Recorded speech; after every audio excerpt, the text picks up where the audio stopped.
press the bell icon on the YouTube app and never miss another update.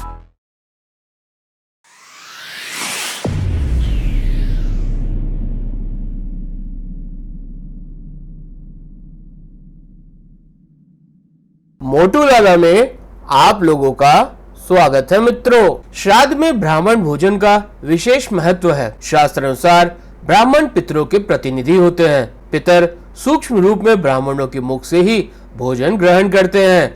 अतः श्राद्ध के भोजन को बनाते व करते समय कुछ नियमों का पालन करना आवश्यक होता है। वर्तमान में जानकारी के अभाव में केवल ब्राह्मण भोजन करवाकर श्राद्ध की पूर्णता समझ ली जाती है, किंतु हर सनातन धर्मी व्यक्ति को श्राद्ध में ब्राह्मण भोजन कराने के नियमों का यथासंभव पालन अवश्य करना चाहिए। आज हम आपको श्राद्ध भोजन के नियमों की जानकारी प्रदान करेंगे कि श्राद्ध भोजन के शास्त्रोक्त नियम क्या हैं। तो सबसे पहला है शास्त्र भोज में ब्राह्मण। श्राद्ध भोज कराने के लिए शास्त्र में योग्य ब्राह्मण को निमंत्रण का निर्देश है, जो सदाचारी हो, संध्या वंदन, गायत्री व अग्निहोत्र करता हो, सत्यवादी हो, धर्म ग्रंथ हो व शास्त्रों का ज्ञाता हो। जब अनुष्ठान करने वाले क्षत्रिय ब्राह्मण को ही यथासंभव श्राद्ध भोज के निमंत्रण में वरीयता देनी चाहिए। इनके अभाव में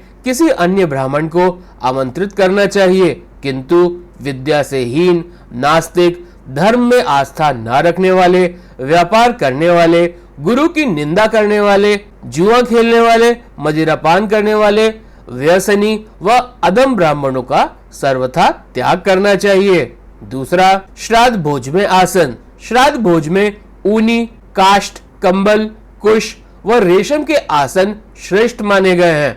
यथासंभव श्राद्ध में ब्राह्मण भोज कराते समय इन्हीं आसनों का प्रयोग करना चाहिए।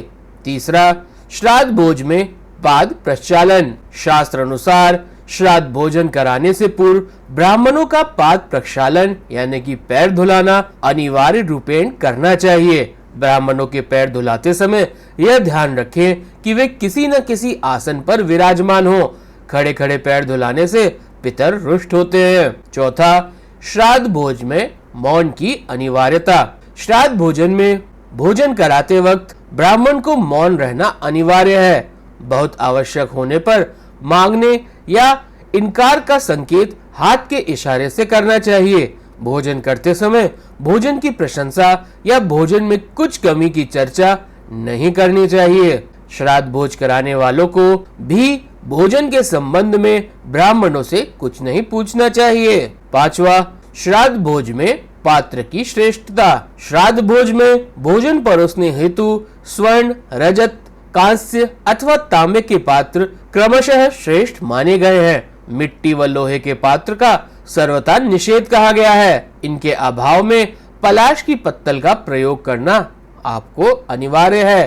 केले के पत्ते अथवा वर्तमान में प्रचलित कागज, प्लास्टिक व अन्य पदार्थ की बनी पत्तल पर श्राद्ध भोजन कदापि नहीं परोसना चाहिए। छठा, श्राद्ध भोज में रसोई। श्राद्ध भोज में भोजन पकाते समय विशेष शुचिता का ध्यान रखना चाहिए। श्राद्ध भोजन पकाते समय रसोई घर में किसी अपवित्र वस्तु या व्यक्ति का प्रवेश नहीं होना चाहिए। श्राद्ध भोज की रसोई पकाते समय यदि उसमें कोई कीड़ा, मक्खी, मच्छर, बाल इत्यादि गिर जाए तो उसे पुनः प्रयोग नहीं करना चाहिए।